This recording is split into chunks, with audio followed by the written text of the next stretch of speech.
先撈一啲先，跟住仲有就係呢個叫小藍龍，我想試下佢嘅小藍龍，個樣有啲都係似小龍蝦個樣。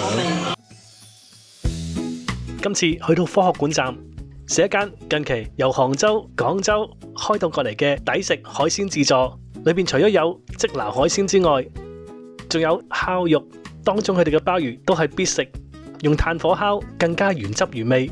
除咗炭烤之外，仲有火鍋、蒸海鮮、熱食、甜品、生果、即開嘅金枕頭榴蓮，價錢相當抵食。想知道近期有咩好玩好食，就跟我嚟啦！喺出發之前記得點讚同埋訂閱我頻道，最重要就係將我影片分享出去。我哋今次去嘅炭烤海鮮自助，靚靚的海蒸汽海鮮烤肉自助。去餐廳嘅方法，如果搭地鐵嘅話，可以搭1號線或者6號線去到科學館站嘅 C 出口。出咗地鐵之後，向住商場嘅方向走。上咗樓梯之後，會經過沃爾瑪，隔離就係靚靚的海美食百匯。而呢度嘅價錢，午市成人係189，晚市係199，小童係69，任食2個鐘，裡面仲有蝦仁大雪糕。除咗蒸汽火鍋之外，仲可以點炭燒肉、炭燒海鮮等等。呢度咧係可以自己撈海鮮啊，咪撈啲蝦，你睇下啲蝦幾新鮮。哇！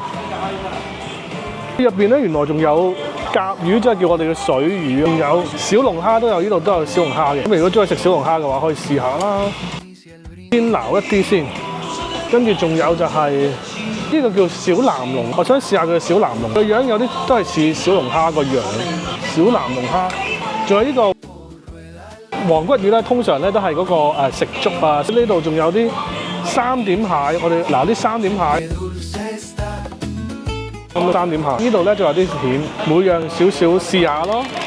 咁啊，呢度仲有聖子喺度。呢個最緊要係有鮑魚，啲鮑魚都唔係細隻㗎，22頭。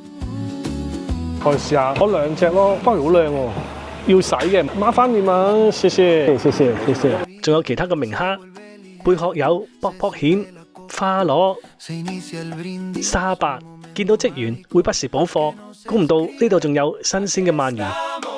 而另外一邊放海鮮嘅有黃鱔、甲魚、八爪魚、龍躉片、紅蝦、海螺片。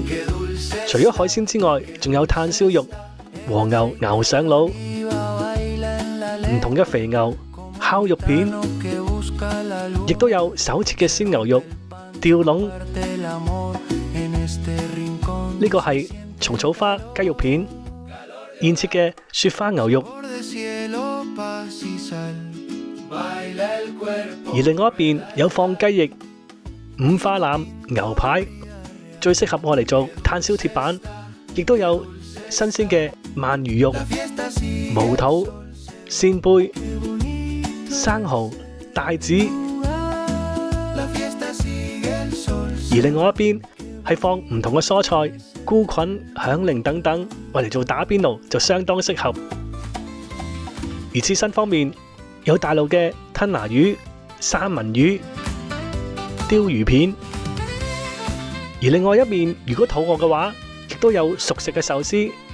最啱就係啱啱嚟食件壽司，墊下個肚。仲有香口嘅鹽燒海蝦、雞肉串、五花腩，即場燒嘅蒜蓉生蠔，數量都好多，唔需要點等。另外一邊已經有煮好嘅明蝦、羅氏蝦、小龍蝦、藍龍蝦等等。熟食仲有菠蘿酥、章魚小丸子、炸物、芝士焗青口、芝士焗榴蓮、榴蓮披薩，仲有烤焗嘅榴蓮。如果每位加70蚊嘅話，可以任食現開嘅金枕頭，仲要係唔限量，開出嚟見到個榴蓮肉都好靚，夠飽滿。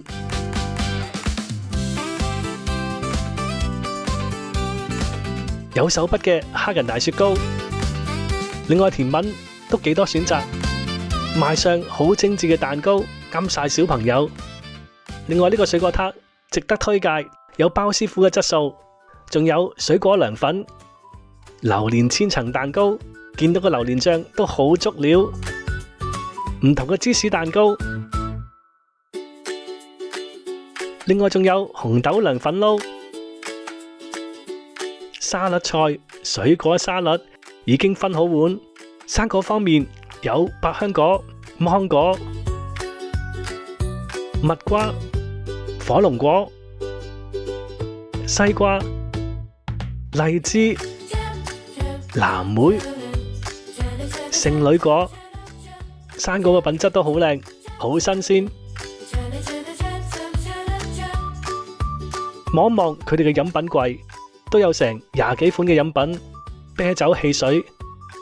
如果唔想飲罐裝飲品嘅話，亦都有鮮榨嘅果汁。而我自己就習慣先食啲飯前果，我就攞咗啲西瓜、蜜瓜、百香果、芒果等等。佢哋嘅生果都好靚，個西瓜起晒沙，又甜又多汁。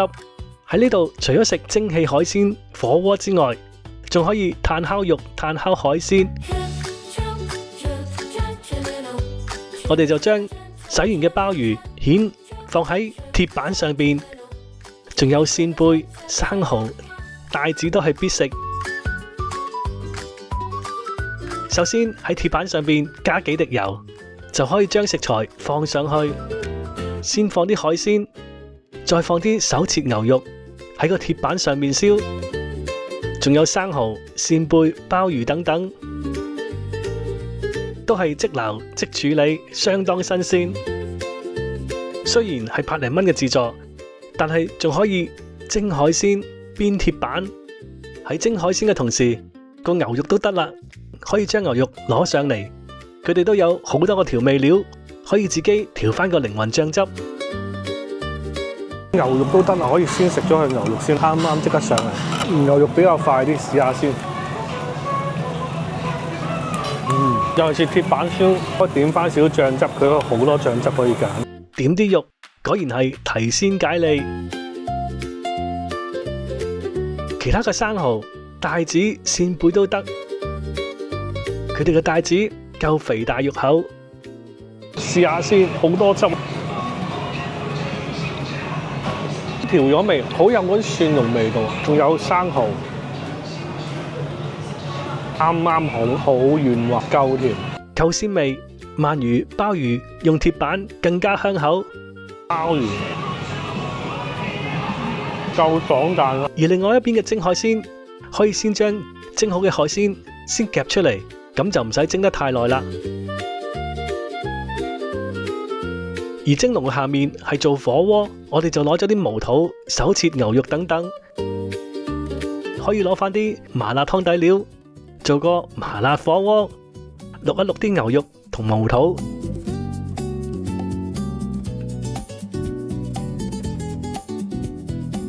而另外甜品方面，真係推介佢哋嘅水果撻，好好食，味道唔會太甜，但係個酥皮就相當鬆脆。仲有水果冰粉，入邊嘅係椰汁，清清甜甜又解膩。食完個甜品相當滿足。整體嚟講，呢間靚靚的海鮮自助，人均200蚊都唔使，就已經食到蒸海鮮、火鍋、鐵板等等好多選擇，價錢相當合理。如果下次經過科學館站，不妨試下呢間嘅靚靚的海。好啦，今日影片就嚟到呢度。如果中意我影片嘅話，記得點讚同埋訂閱我頻道。最重要就係留言同埋分享埋俾朋友，撳埋我鐘仔，當有新片出嘅時候，就會第一時間通知大家。約定你，我哋下條片再見，拜拜。